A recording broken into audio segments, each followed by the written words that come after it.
Hey guys, today I'm back with another Make It Monday recipe. So today I'm going to tell you how to make your own do-it-yourself bug spray at home.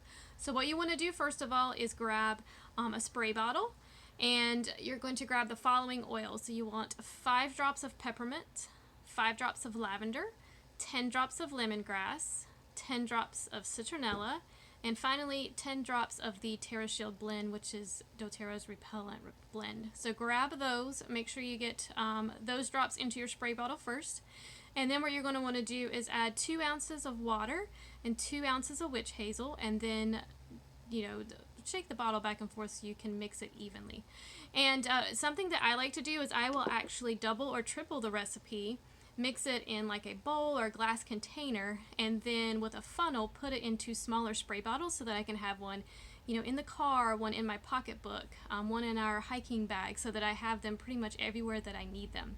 So everybody has a great day, and I'll be back again with another Make It Monday recipe later on in the month.